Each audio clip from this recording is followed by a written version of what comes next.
to all audience, and thanks a lot first of all for joining us for this fantastic session by Dr. Sarang Vevare today.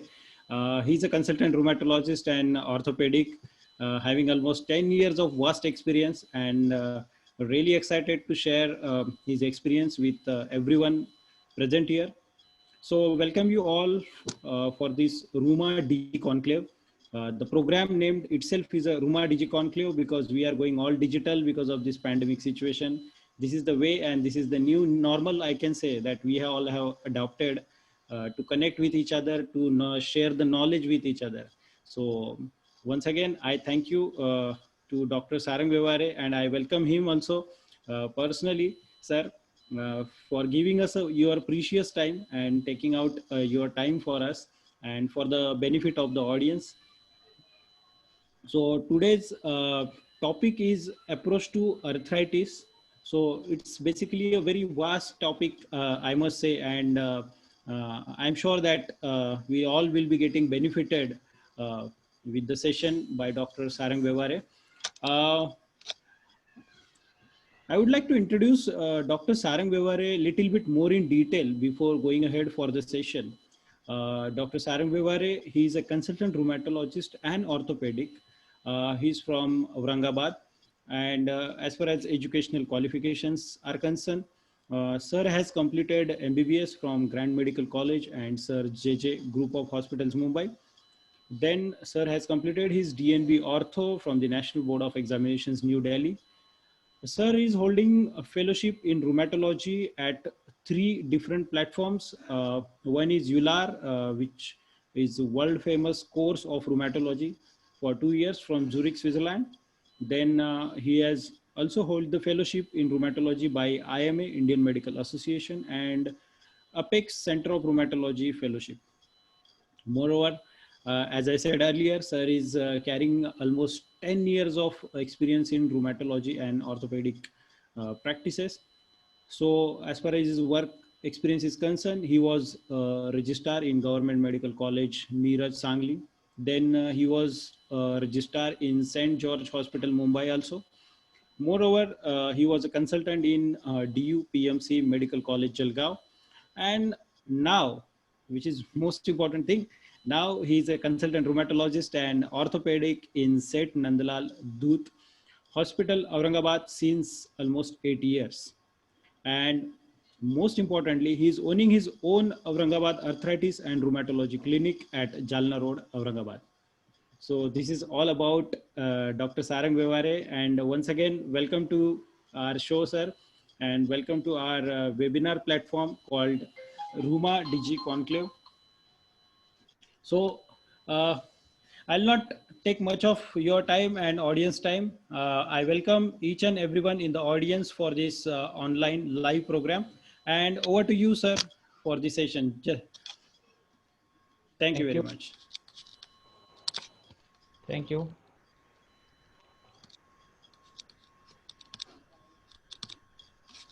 Yeah, I'll just unshare, sir. Now you can share your presentation, sir. Yes. Thank you. Thank you, Vishal. Thank you, all the team had us. And just I will share my screen.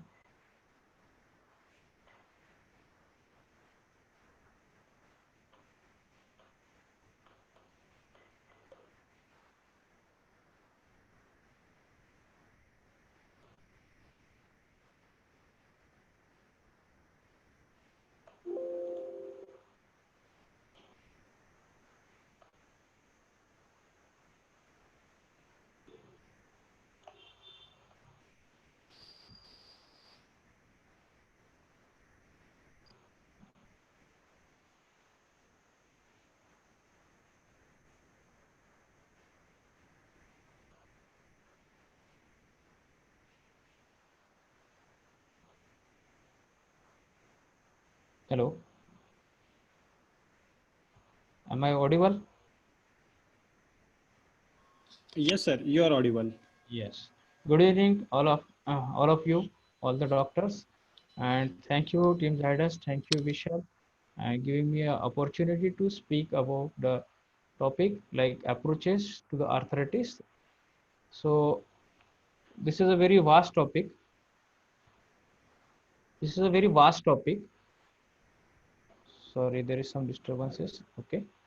Approaches to arthritis. This is a very vast topic. So each of us has been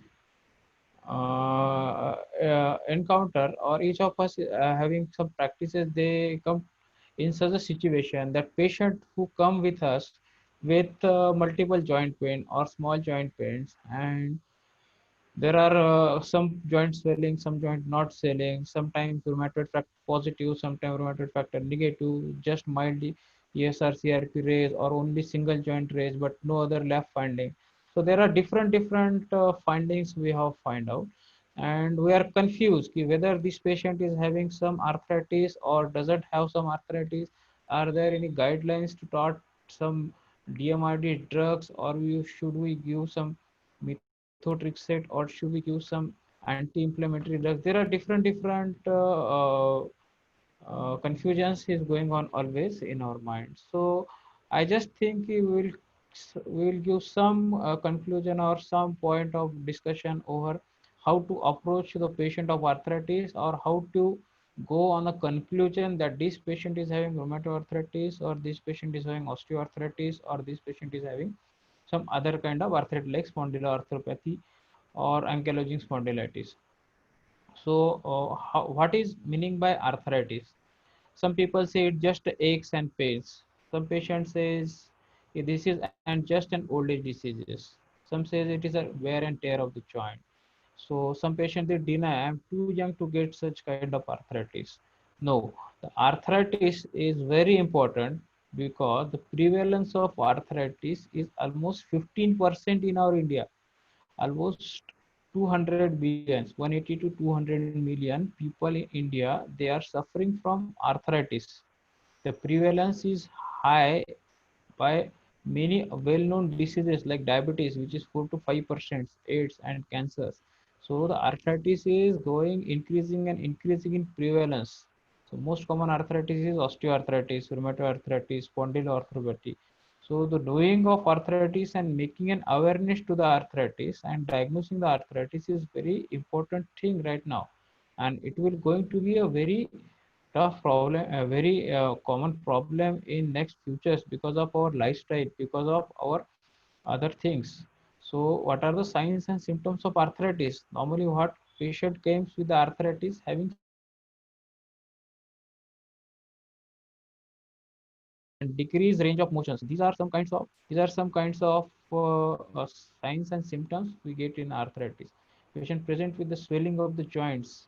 So there is a swelling of the joint, there is a splitting of the nails, there is a stiffness of the hand. So there is a redness of the hand, there is a decreased range of motion of the joints. So these are the different findings. Patient main complaint is a pain. So what are the aims of our study is diagnosing the patient, the types of arthritis, which kind of arthritis he is suffering. There are more than 50 types of arthritis is known to people. So we have to find out which kind of arthritis is this. What are the symptoms of arthritis? What are the signs of arthritis? And lastly, the treatment of arthritis. So broadly, we can classify the arthritis in mainly as osteoarthritis, rheumatoid arthritis, spondyloarthropathy.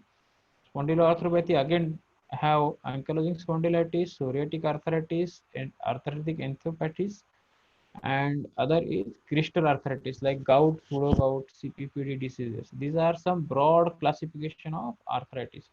So we have to know all the ABCDs of arthritis, like A is alignment of the body, B is mineralization of the bone, C is the cartilage space, and D is disturbance of soft tissues. These all has to be corrected or to be known to know the diagnosis. So what are the objectives of our lecture is to present several pattern of arthritis.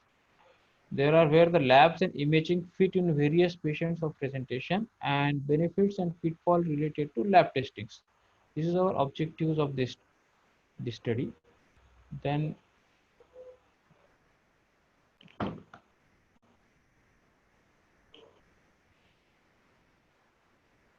Just a minute, this slide is not going down. Yeah, sorry for interruption. So this is the this is the very important slide. A patient came to us with having pain, so we have to inquire as a physician, as an orthopedician, as a general practitioner. We have to inquire the different kinds of pain, where the pain is having. So the patient says generalized pain symptoms. So there are different types of generalized pain, so we have to diagnose differently. So the patient is saying I am having the regional pain syndrome. So there is a regional pain, then we can confine where which region is having pain, since how long you are having pain. So if the regional pain, then we go where the regional pain is, whether it is a articular syndrome or that is around the joints. So around the joints or in the joint. So there are two types, like osteoarthritis or inflammatory arthritis. Second is a bone pain. Bone pain may be inflammatory pain or non-inflammatory pains. So back pain and neck pain. Back pain and neck pain may be two types, like inflammatory back pain or a non-inflammatory back pain or a mechanical back pain. Then after that, the patient is having some systemic syndrome along with the pain. Can the patient have a different systemic syndromes and some muscle problems? So these are different entity. We have to find out the which patient, which site is giving pain to the patients, and we have to conclude that whether it is an inflammatory or non-inflammatory pain, whether this is a mechanical pain or whether this is a non-mechanical pain. So next is pattern of the arthritis. So we have to mainly find out whether this is a non-inflammatory arthritis or an inflammatory arthritis. Okay, so if non-inflammatory arthritis are only osteoarthritis or rheumatic arthritis or some mechanical problems. So inflammatory arthritis can be a monoarticular joints, that is single joints, or a oligoarthritis less than 4 joints, or a polyarthritis 4 or more than 5 joints. So this is a very important slide I will share with you. How will you inquire a different types of pain? So you inquire about these are the 4 to 5 types of pain, like periarticular pain, that is pain around the joint. Around the joint. Some is a articular pain, that is pain in the joint. Third is a neurogenic pain because of nerve involvement, and fourth is a referred pain. These are the 4 different types of pain. So we have to find out from where this pain is coming to the patient. So inquiry, just periarticular pain is only few selective movements are painful in this patient. Periarticular, only few movements, like abduction may be painful or adduction may be painful or mild rotation may be painful. This is a periarticular because the soft tissue structures around the joint, they are giving the pain. If it is an articular joint or the articular cartilage or joint is as per se involved, then all joints which moves your cartilage or moves your joint is a painful thing. So neurogenic pain may be a aggravated by compression of the nerves and movement of the spine. So neurogenic pain can be not related to any movement, but it is related to nerve or related to spines. And referred pain, it is not related to the any movements, and it is poorly localized. It is poorly localized. You can think pain over the movements. Which movements causing pain? If it is a periarticular joint pain, so the active movement is more painful than the passive movement, because that muscle or that tendon has to move your joint to give up pain. If it is an articular pain, so both active and passive, both are painful things. So it is a neurological pain. So there is no pain. There is a normal. There is no movement over the pain. But if your root which is painful, then it affects the spine segments. And referred pain, there is no relation with the movements. So range of motion, you examine the range of motion of the patients. So range of motion, active range of motion in the joints may be limited by the pain, and pain active movements may be limited by the pain, and passive movement may be full in this periarticular joints. If the pain is in the joint or articular pain, there may be limited equally both active and passive movements. and the range of motion is normal in neurologic pain and in referred pain. So registered active movements, pain on a specific maneuver, there is registered active movements. If you have some pain around some say bicep muscle, and if you stretch the bicep muscle, then you will get the pain that is called as periarticular pain. Or if you have a tennis elbow and you forcefully pronate, then you get the pain. This is the registered active movement which is painful in a periarticular, but there is no effect over these other things like articular pain, neurologic pain, and other things. Then local palpation, you can find out whether there is a tenderness over the affected periarticular structure or a joint line. Joint line is mostly painful in the articular joint. There is a crepitus, there is a swelling, there is a effusion and increased heat. This is seen in the articular pain. So you have to differentiate whether the pain is coming from the joint or around the joint or the referred pain or a neurological pain. According to that, you can differentiate the types of pain and types of arthritis. So there are two examples of having periarticular pain. One is having a tennis elbow and other is having the polychronal bursitis. So these are periarticular pains. Then these are referred pain. So myocardial pain may be referred to the shoulder. Gallbladder pain may be referred around the scapular region. Then there is a pancreatic pain or peptic ulcer pain in the lower back. Some kidney pain, hip pain, and the pain which is neurological pain which is referred around their dermatome. So this is the referred pain. So we have to differentiate the pain. These are some common manifestation which occurs because of the back pain. So we can differentiate the which kind of back pain is there or which kind of a thing is there. Like if there is asymptomatic, non-progressive, subacute or insidious onset of pain affecting the specific segment of the joint, sorry, a specific segment of the spine, and which worsen on movement is a common mechanical back pain. A simple word, we can say that the patient is pain because of excessive movement of the spine. So there is a mechanical back pain. Second is axial pain or stiffness with the inflammatory rhythms affecting the multiple segments of the spine. So it is a spondylitis. So well localized progressive pain worse at night and may involve thoracic spine. And history of prior neoplasm may be having the malignant pain. If the patient is having acute or subacute severe pain, sudden onset, old age, osteoporotic, there may be the osteoporotic fractures and neurological manifestation, then neurological pain. So these are different kinds of pain which we will find out in the lower backs. So there are four fundamental features of articular pattern we should define whether pain is having articular or non-articular. If it is that, then whether it is inflammatory pain or a non-inflammatory pain. These are the nature of the disorders will decide. Then whether this temporal pattern of disorder, especially acute versus chronic. Then whether how many joints get involved, like monoarticular joints, polyarticular joints, or multiple joints involved, and existence of extra-articular and systemic manifestations. So how to determine there is a inflammation? So we are more interested in inflammatory joints because non-inflammatory joints or non-inflammatory are other things. So we are more interested in the inflammatory arthritis. So how to differentiate inflammation? There are cardinal signs of inflammation. Cardinal signs of inflammation are warmth or increased local warmth. So there is a redness, there is a erythema, there is a swelling of the joint, the palpation of the, there may be a palpation of the joint, the thickness can be palpated. The appearance of the joint is swollen or increased, or we can have imaging like ultrasonic sound or MRI imaging or X-ray. X-ray is just a preliminary thing. It can show mild inflammation or mild swelling of the soft tissue, but sonography or MRI will show you there is a swelling of the joints. So, and then inflammatory markers like ESR and CRP, these are high.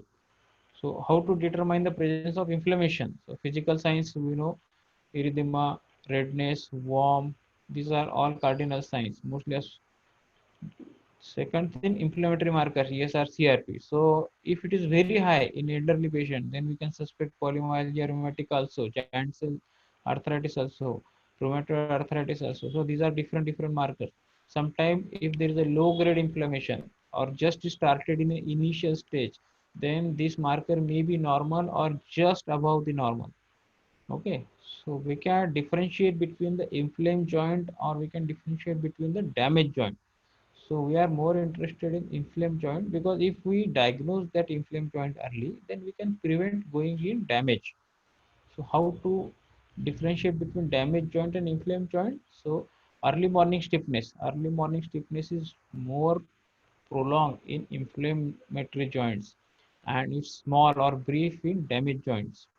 So inactivity stiffness is more in prolonged and less in damaged joints. So increased local warmth or increased local temperature is seen in inflammatory joint, but there is no increased local warmth in damaged joints.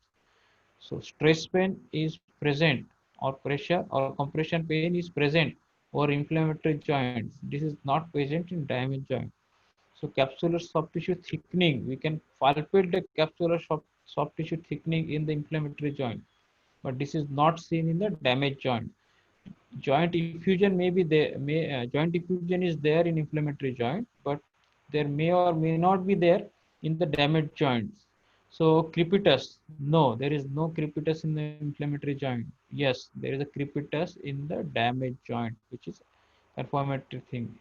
Erythema may or may not be there on the inflammatory joint. Sometimes present, sometimes not present, but there should not be edema over the damaged joint.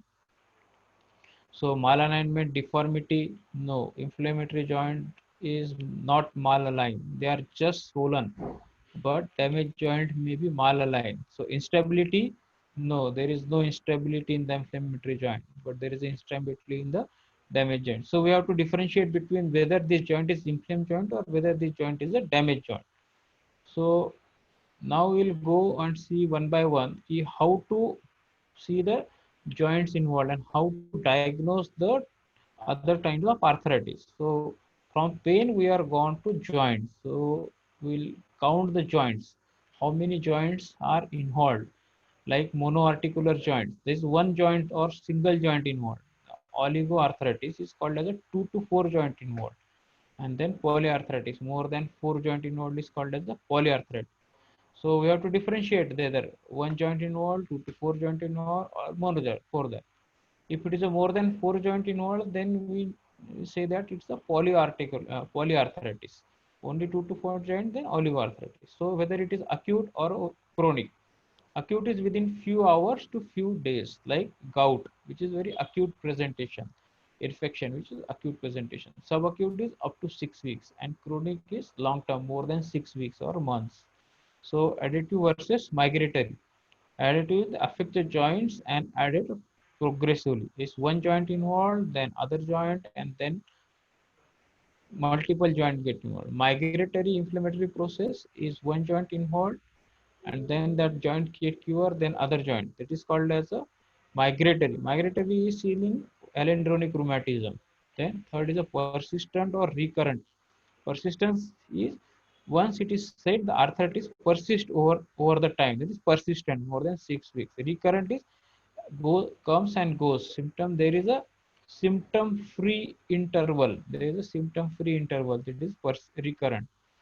Then persistently proximal or versus distal, which is predominantly involved. So proximal arthritis is mainly affect large joints. So large joints are shoulder joint, hip joint. These are large joints. So it is a proximal involvement of the joints. So proximal involvement or large joint involvement is mainly seen in the spondyloarthropathies. Then distal joint arthritis mainly affect the small joint involvement, like PIP joint, DIP joint, wrist joint, hand joints, finger, toe joints. These are a small joint involvement or called as a distal joint involvement. So this is mainly seen in the rheumatoid arthritis.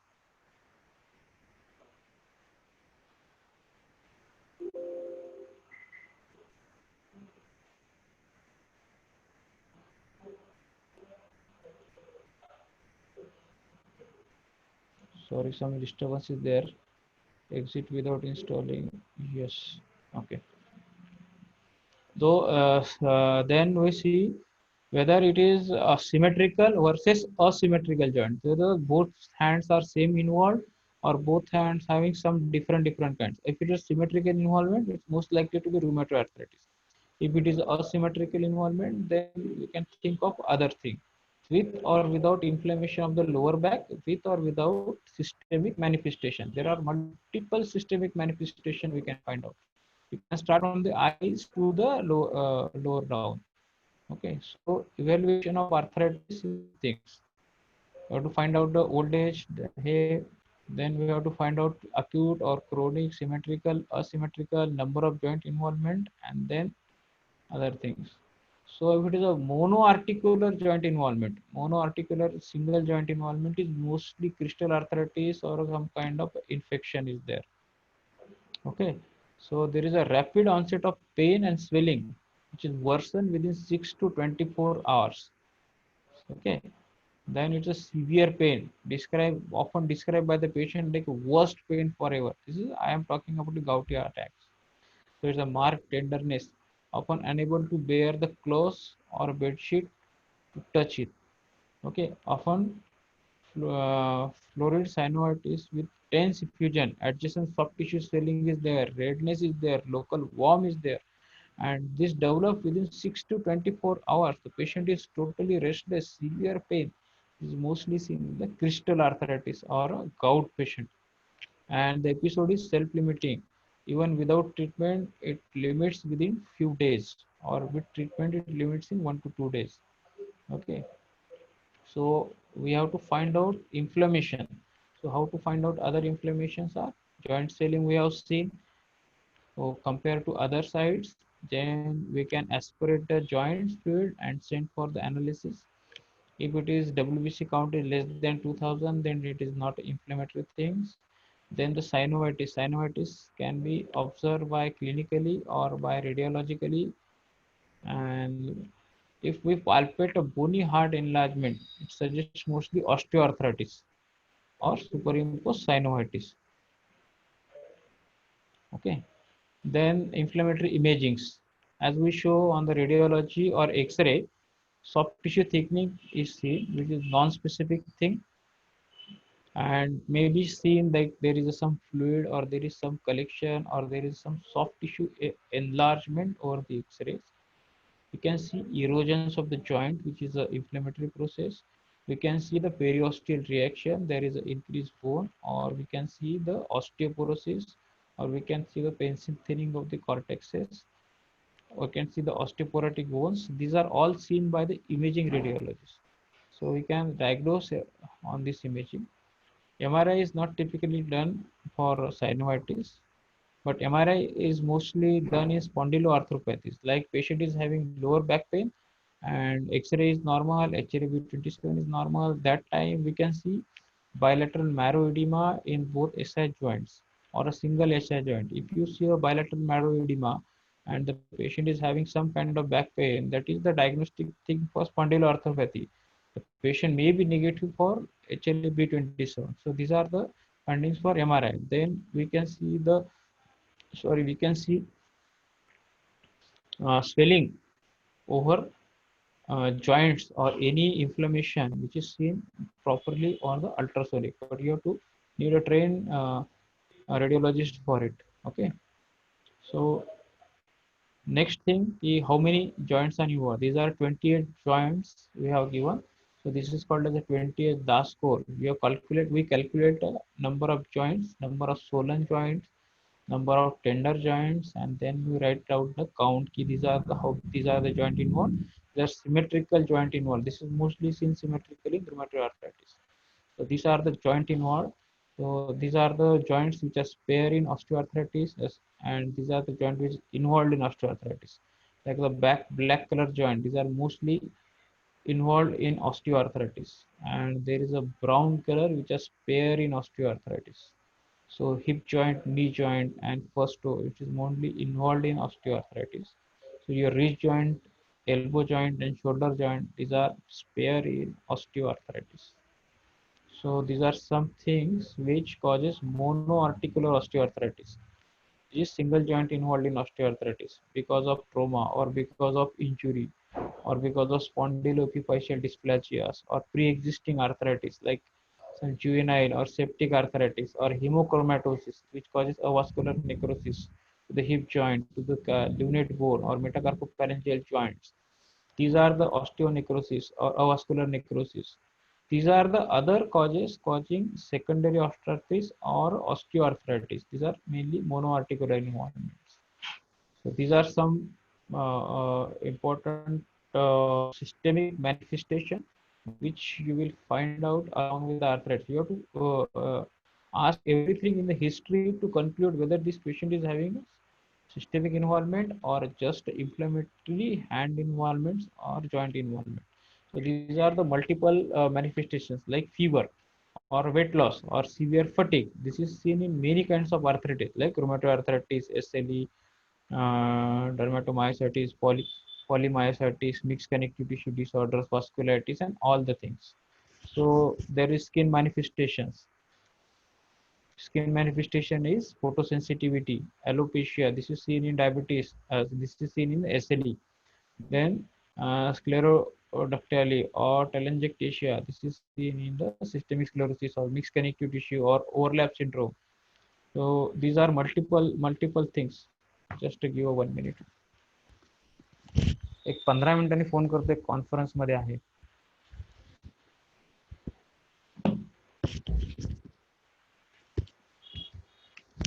Sorry for disturbance. Then we can have multiple skin involvement like Raynaud syndrome. Raynaud syndrome can be the primary Raynaud syndromes or the secondary Raynaud syndromes. So then motorous papules, then helicotropic rashes, then psoriasis, mucosal manifestations like oral or genital ulcers, which is seen in the Behcet disease, then the dryness of eye, dryness of mouth, which is seen in the Sjogren's syndrome. Sjogren's can be a primary Sjogren's or a secondary Sjogren's in rheumatoid arthritis. Other thing, then serositis, which is seen in the SLE, RA again. Then uveitis. Uveitis is the most common in reactive arthritis, spondylitic arthritis, Behcet disease, spondyloarthropathy. These are all eye symptoms seen. Then scleritis, episcleritis. These are all eye symptoms which is seen. Then arterial versus venous thrombosis, arterial or venous thrombosis. This is seen in the vasculitis. This is seen in the antiphospholipids antibody syndrome. This is seen in the Behcet's disease. Then the recurrent abortions is one of the important things to find out whether patient is having vasculitis or antiphospholipid syndrome. So find out whether they are multiple abortions. Then dyspepsia, dysphonia, lower limb edema, hypertensions. These are all the systemic manifestation. Peripheral neuropathy, ENT manifestation, multiple lists are there. Every system in the body is involved in the arthritis. So we have to ask each and everything whether what kind of thing, which system is involved, and we have to rule out according to the history. So these are the some constitutional symptoms which are present in different kinds of arthritis like SLE, systemic sclerosis, polymyositis, dermatomyositis, mixed connective tissue disorders, and vasculitis. So there are multiple symptoms, which is more, which is less. The same like arthritis is more in SLE, systemic sclerosis is less. Diffuse swelling of the hand is rare in this, but it is more in arthritis. So these are all things are present like arthritis, diffuse swelling of the hand, photosensitivity, cutaneous sclerosis, calcinosis, erythema, vasculitic lesions, Raynaud's phenomena, hair loss, Sicca syndromes, uveitis, same is thing, central nervous system involvement, arteriovenous thrombosis, muscle disorder, degenerative changes, hematological disorders, renal involvement, pulmonary involvement. These are all common things. These are all things are seen in all kinds of arthritis. So we have to find out if this patient is having these kind of things.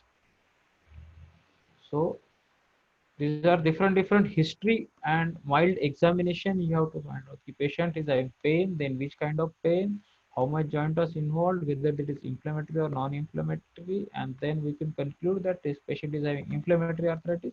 Then we will go on the findings of the other clinical manifestations. The patient eye symptoms is there, abdominal symptoms or lower back symptoms is there, and then lastly we conclude for the laboratory investigation. So we'll see some case like a 42 years of woman, history of hand pains, since 2 months. He is hypertensive and is negative for arthritis, so difficulty in hand functions. So there are swelling of the joints, swelling of these two joints like metacarpophalangeal joints and PIP joints 2 and 4. So this is the history. The patient came. How will you progress? So how will you progress? So we'll advise, we'll count. We'll see that there is a swelling of the joint, two joint, small joint involvement, and which is demonstrable swelling over there. So I will count swelling joint involved. So the 2 to 3 joint on the two joints, see these two joints, and then we'll go for the history and other investigations. Okay, and conclude that whether this patient having rheumatoid arthritis or not.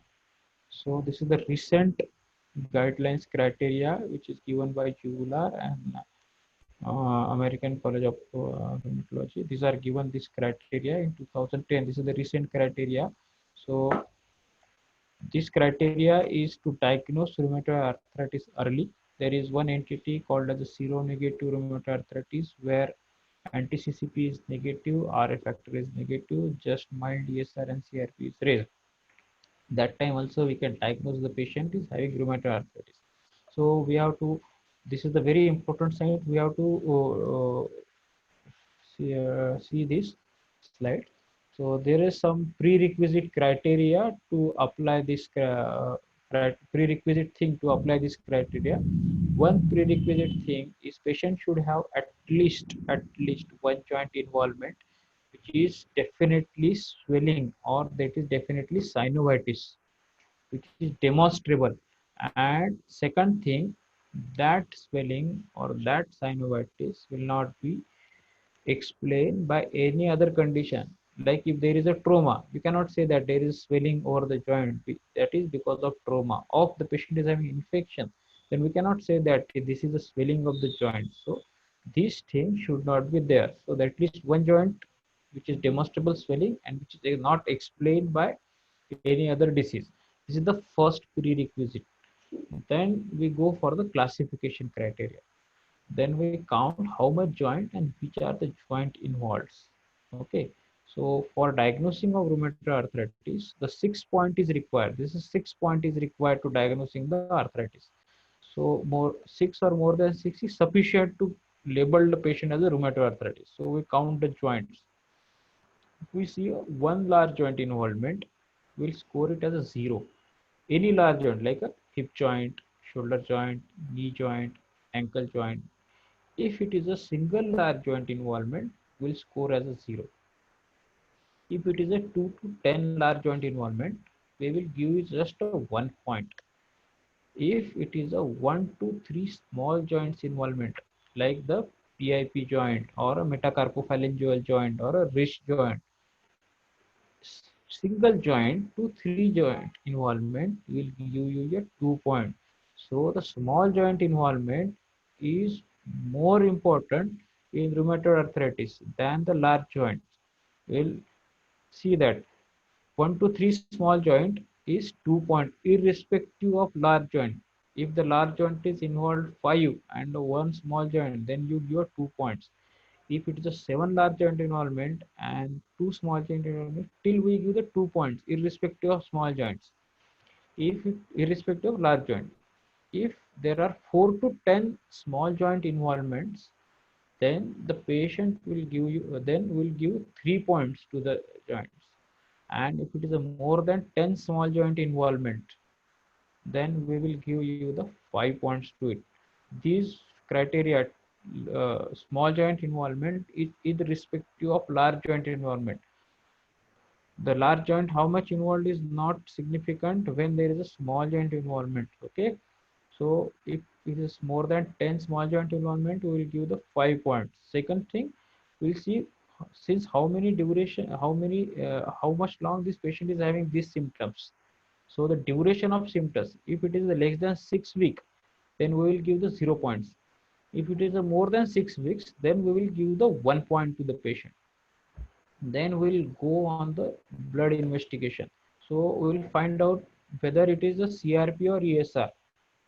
If it is a normal CRP and normal ESR, we will give the 0 point. If it is an abnormal CRP and abnormal ESR in any value is give you 1 point. If the says ESR is 25 and second patient is ESR is 100, then only both patient will get only 1 point. Second and last thing will go for the anti-CCP or rheumatoid factor, RF factor. So both, if they are negative, then we'll give the 0 point. If it is a low positive or double the positive, then we'll give the 3 points. And if it is a highly positive or the three times of the normal things, then we will give the 3 points to the patients or 3 point scoring. So if the patient is have patient say we'll take last example again. This patient is having four small joint involvement. So there is a four small joint involvement is a 3 point. She is having more than 2 months of involvement, so we'll give the 1 point. Say 3 and 1 is a 4. If she is having elevated ESR and CRP, then we'll give the 1 point to the patient. So this is the 5 point. So this is enough to label this patient is having rheumatoid arthritis, irrespective of rheumatoid factor, whether it is positive or negative. This patient will labeled as a rheumatoid arthritis. So if the patient came to your OPD saying that doctor साहब my both hands are swelling, मेरे दोनों हाथों में उंगलियों में दर्द होता है, चारों उंगलियों में. So this is 4, this is 4, this has become 8, this is 5, this is 5. Though this has become 10 on one hand, 10 on other hand. This is a 20 joint involvement. So there is a 20 joint involvement. And कितने दिन से हो रहा है? Sir ये मेरे को कम से कम 6 महीने से हो रहा है. So 20 is a 5 points. More than 6 weeks is a 1 point. That is enough to diagnose the patient is having rheumatoid arthritis. Whether the elevated ESR or CRP, RF factor is negative, positive, we can diagnose this patient or we can label this patient is having rheumatoid arthritis. So this is very important slide. So previous diagnosing criteria has been vanished, and this is the new diagnostic criteria for rheumatoid arthritis. So these are some early disabilities of rheumatoid arthritis: swelling, stiffness, sore, fatigability.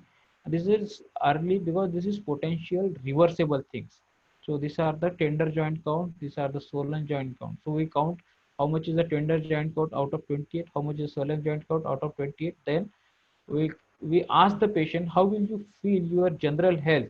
WAS score 1 to 10, and how much is the ESC or CRP. According to that, there is a DAS score calculations, and we monitor patient on the every visit whether his DAS score is decreasing or increasing, and whether it is going in remission phase or a low activity phase. So same is the CDAC score as the CDAC score or SDI score. So then tender same thing. So what is the long-term prognosis of rheumatoid arthritis? Why you have to diagnose it early? Because see, 25% patient they ultimately require joint replacement surgeries in rheumatoid arthritis. So diagnosing of early is very important.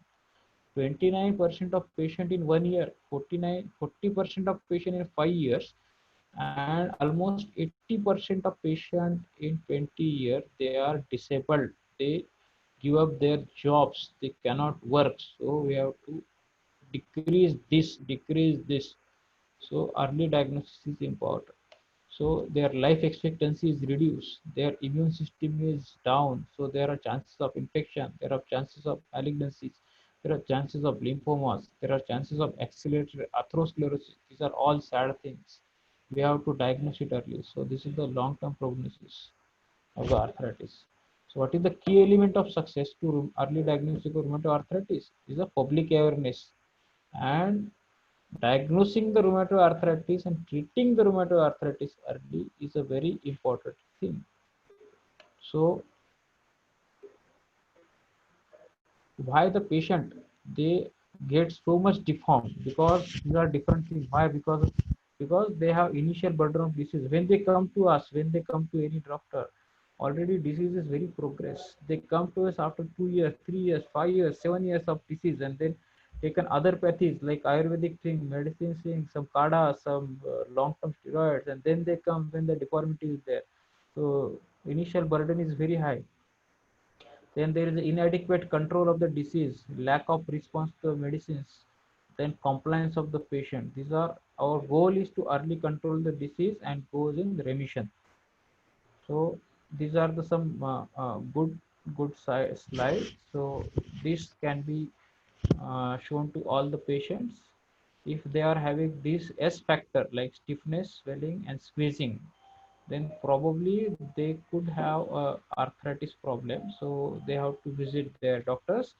And this is the slide we can circulate to the people or for public awareness things.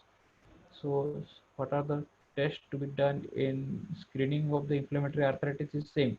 Rheumatoid arthritis, anti-CCP, ANA, ESR, CRP. So 60 to 70% patient they are sensitive to rheumatoid arthritis. Anti-CCP is almost 80 to 90% sensitive to rheumatoid arthritis. ANA to diagnose other things like SLE, mixed connectivity disorders, and polymyositis and other things. Then ESR CRP is how much is the level of ESR CRP, and then according how much is the disease advance, according to that these levels are changes. And response of the medicines is depend on these two things. So for looking to the response of the medicine or looking for the how the patient is responding to the treatment, we will monitor ESR and CRP. We will not monitor rheumatoid factor. We will not monitor anti-CCP. So these are some examples. These are some examples. ESR is 40, same joint involvement, 2 to 3, 2 to 4. So what we are saying last case is same. Anti-CCP negative, RN negative. ESR is 40, CRP is 2. The X-ray is almost normal. So this patient is having 2 and 2, 4 joint involvement in more than 4 weeks involvement, and this is rheumatoid arthritis. So seronegative rheumatoid arthritis or post-viral arthritis can be seen. So this is the ANA. When and how to send the ANA, just 2 to 3 things. When there is unexplained fever, some hematological changes, leukopenia, thrombocytopenia, or anticoagulant, or lupus anticoagulant, or multiple abortions. That time ANA can be think. So ANA can be positive in multiple rheumatic diseases like SLE is almost 100% or 99%. If it is negative, then it's rule out that the patient is having SLE. Then drug lupus, scleroderma, Sjogren's syndromes, RA, polymyositis, mixed connective tissue disorders.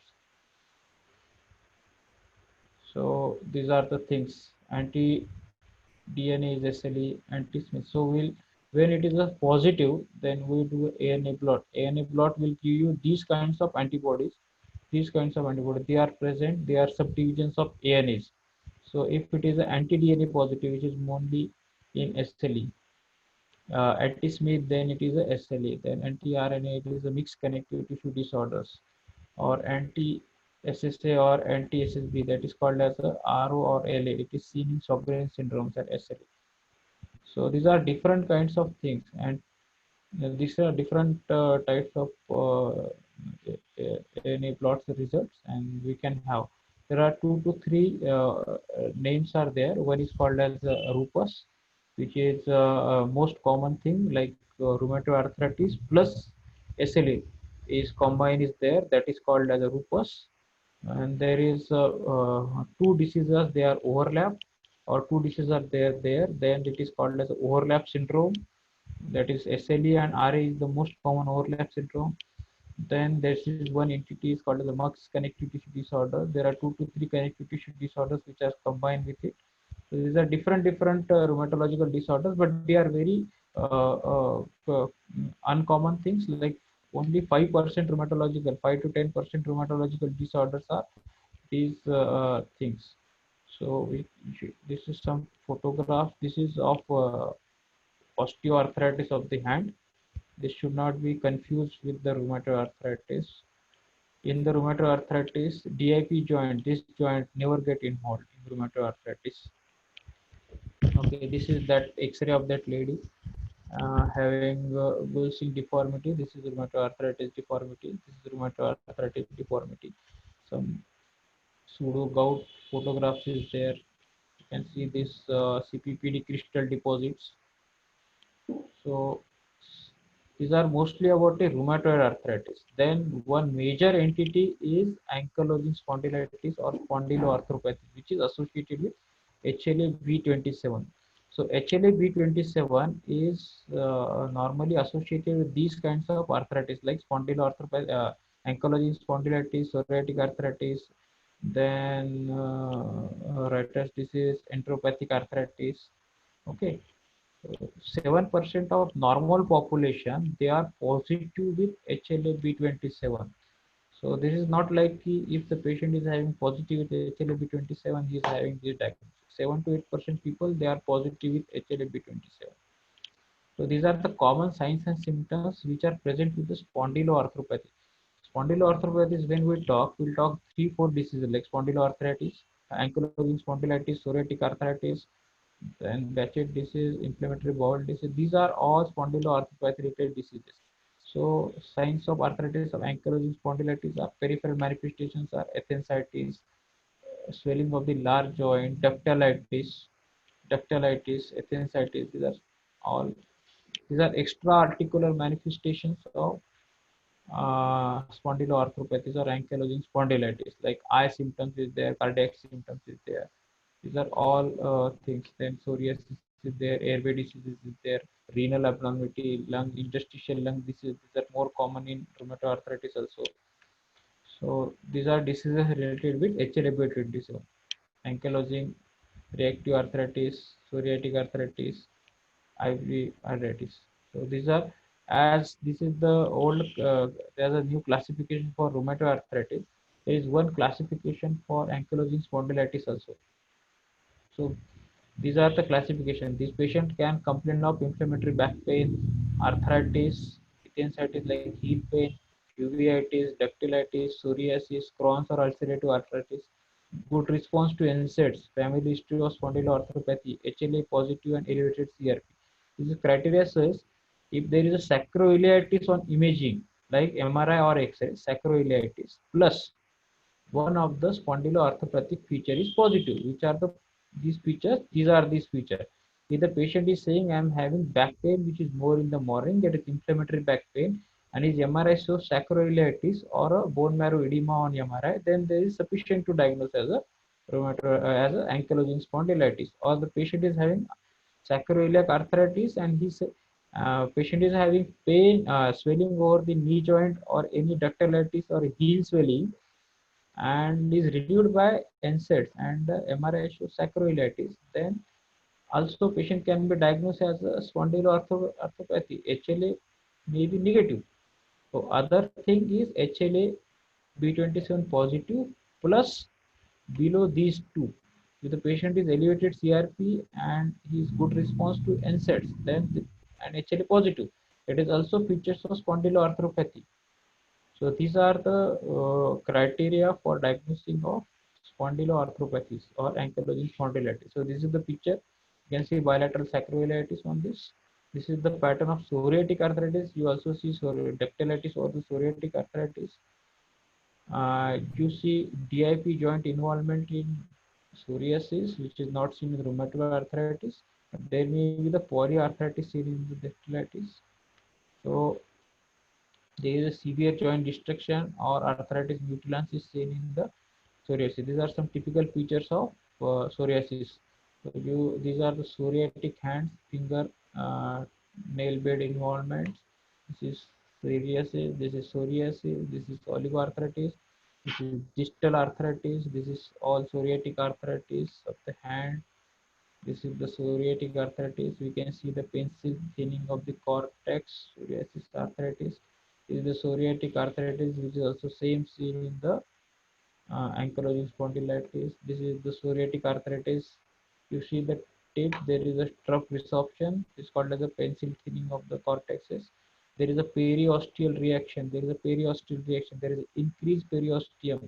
This is also typical feature of psoriatic arthritis, not seen in the rheumatoid arthritis. So these are the some other kinds of arthritis like gout we have seen, pseudo gout. These are some gout having first metatarsophalangeal joint involvement is the most common site for gout involvement, acute gout. These are some possible gout. These are gouty arthritis.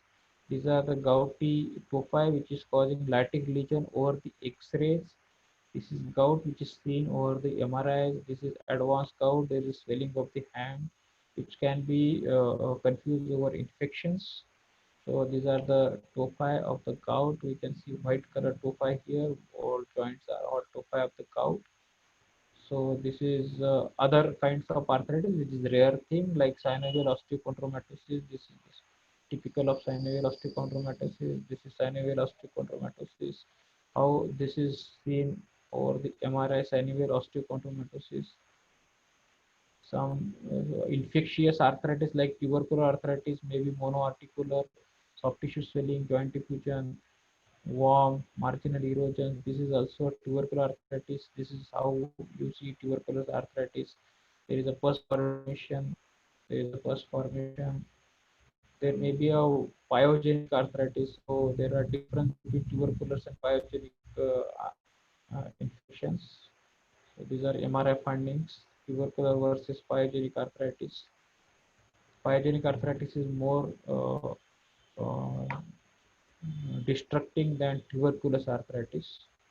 So arthropathy or periosteal reactions. As I see, periosteal reaction is in psoriatic arthritis, writer's disease, hemophilia, and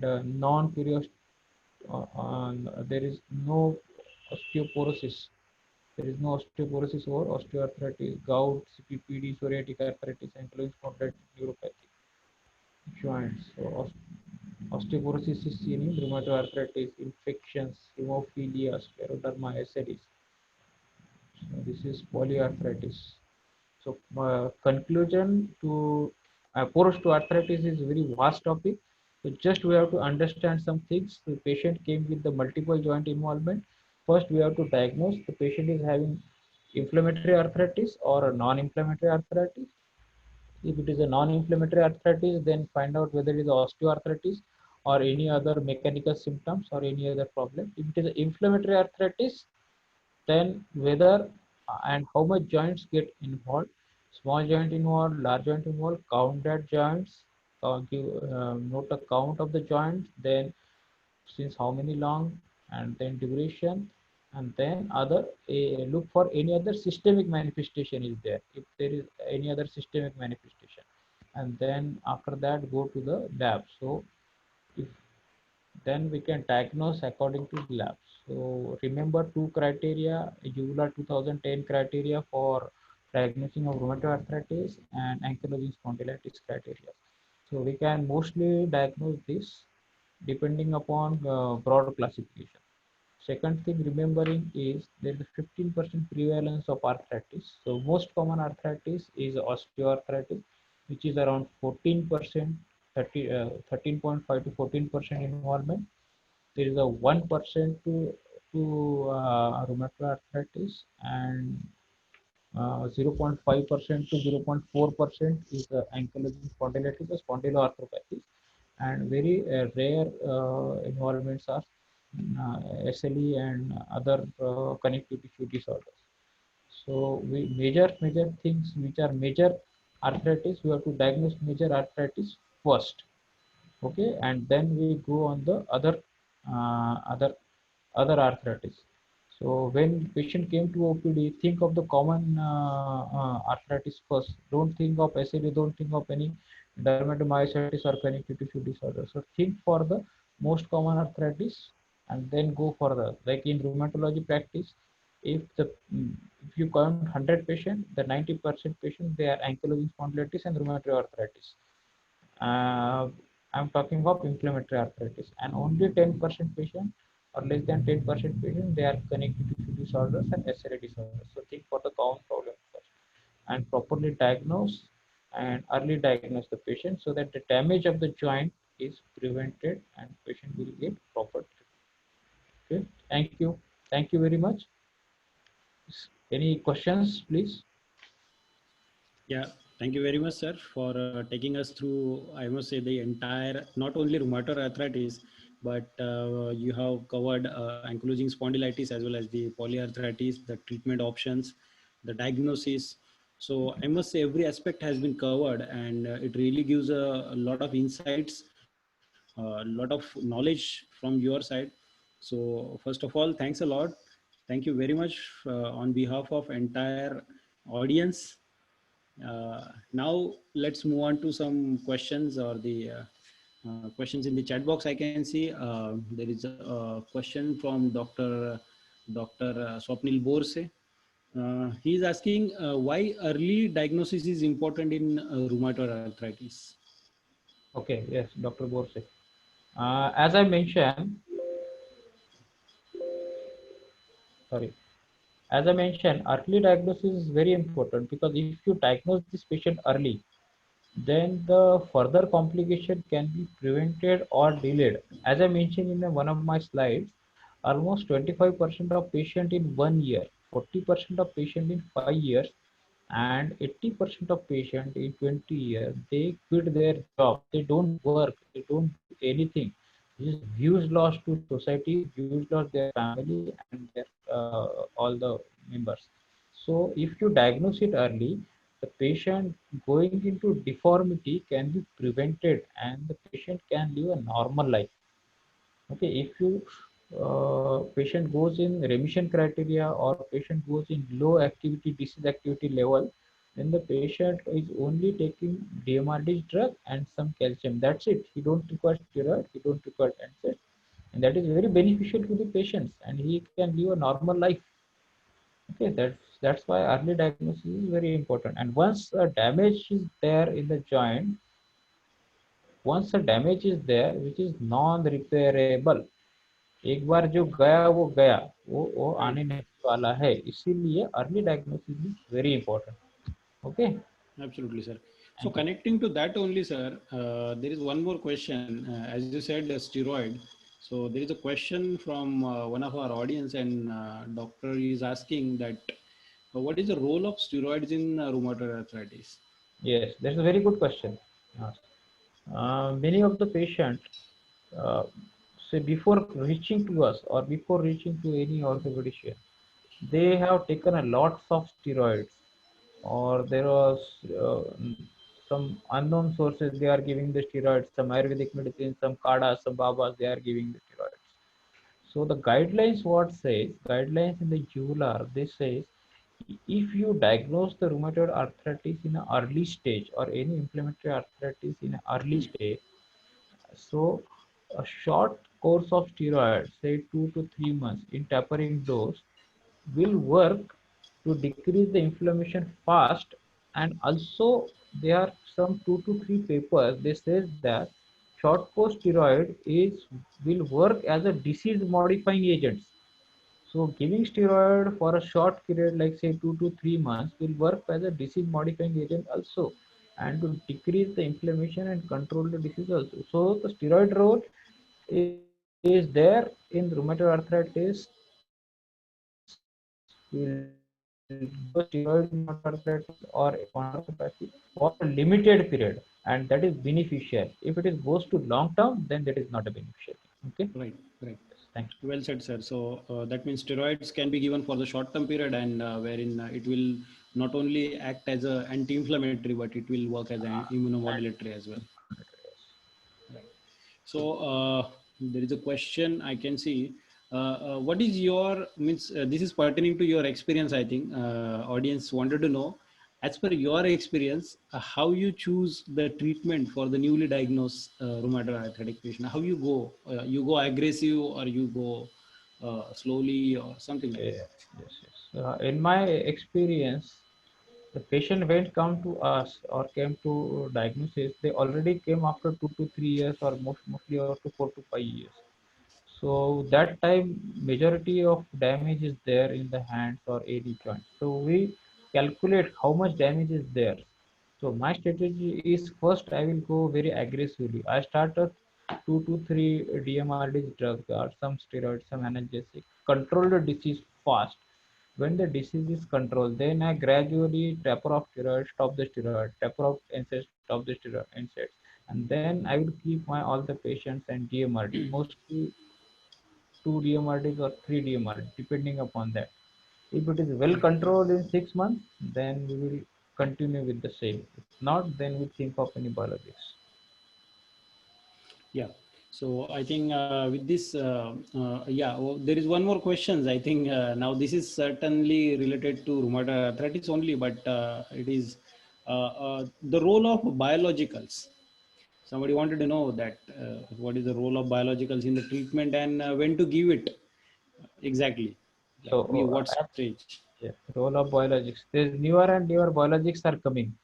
So, in my opinion, when the patient is not responding to your this synthetic DMRDs like methotrexate, then hydroxychloroquine, sulfasalazine, leflunomide. So we have tried for adequate time and adequate dose. Like the dose of the methotrexate is 0.3 to 0.5 milligrams per kg per week. If the patient is 50 kg, then 5 into 5, 25 milligram can be given to the patient. And if we are giving only 2.5 or 5 milligram, that is no use. Okay, so maximum Right. 2.25 milligram can be given. So if that adequate dose is given for say 6 months until the patient is not responding, then I may think of biologics. So choosing of biologics is a individualized patient. Like rheumatoid arthritis, I can choose any of the biologics. Most commonly prefer is rituximab. So Right. rituximab. So different biologics are there depending upon the disease and depending upon the patient and availability and cost. We can choose the biologics. Okay. Right, sir. And which is your choice of DMARD when it comes to controlling rheumatoid arthritis? First is the methotrexate. Methotrexate. And to add on to that, double line therapy, like add-on therapy. If it is like not a young female, like in not a going to pregnancy or any other thing, then I would prefer leflunomide. Diploma. Right. Yeah, I prefer leflunomide. If it is in that age group of say childbirth and other things, pregnancy periods, then I will not prefer this. Then I will go for sulfasalazine Sulfasalazine. or hydroxychloroquine. Yeah, Depends. as you have mentioned in your slides also that better to go with sulfasalazine and even hydroxychloroquine. Yes, Right. in So, pregnancy. yeah, thanks a lot, sir. With this, we are almost done with all the questions, and really, really thanks to you because you have taken up all the pain and all the your precious time for us. And yes, serving to your patients and giving us the time is really appreciable from our side also. So thanks a lot for that, coming to this platform and sharing your knowledge to uh, other frontline workers, I must say at the moment. So Yes. frontline warriors, I must say at the moment. So thank you very much, sir. So with this, from on behalf of whole audience, I am saying thanks to Dr. Sarang Bevare, the rheumatologist and Hello. orthopedic from Aurangabad. Thank So you. with this, sir, Thank you. Yes, thank you. Thank you, doctor. Thank you, all the audience listening me. Thank you, Vishal. Thank you, Team thank you, Zydus, sir. to give me such an opportunity. I will just say one thing: stay safe and stay healthy. Absolutely, sir. Protect Absolutely. yourself. Okay. Thank Yes. you very much. Thank you, sir. Thanks a lot. Good night to everyone.